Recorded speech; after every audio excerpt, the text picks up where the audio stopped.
Hi, I'm Brad Chapin. I'm the Director of Clinical Services for Stormont Vail Behavioral Health. And last week we talked a little bit about negative and positive thinking. This week we're going to go into some information about what can we actually do to turn those thoughts to be more healthy and more balanced. So one of the approaches we often use in behavioral health is to first identify what those thoughts are that are giving us some problems. So last week we talked about, hey, it's perfectly normal to feel negative about a negative issue in your life.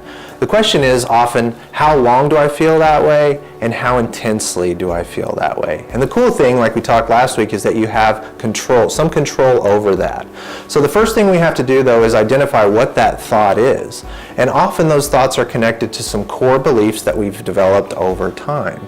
So one thing that's helpful is to create a thought log. When you notice that your mood has been negative for a while, you kind of ask yourself, okay, before I started feeling this way or when I feel this way, what was I thinking about just prior to that, and then make a note of that. Those thought records can be very, very helpful in helping us understand where this is coming from. Because like we said last week, if you just try to think positively without kind of getting to the root of what's causing that, it's not going to be as beneficial. So a thought log or a journal or a thought record about what those thoughts are, trying to get at what's the core belief underlying these thoughts, that can be extremely helpful and beneficial. The other thing is having somebody to kind of process that with. We can either do that with a close friend or a professional if you believe that it's at that level. But bouncing those ideas off of somebody close to us can really give us some hope for another perspective. They can challenge us sometimes a little bit on, is this really a healthy way to look at that event,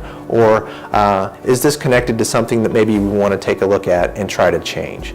So those are some tips and some starting points for if you've recognized some really unhealthy thinking going on in your life.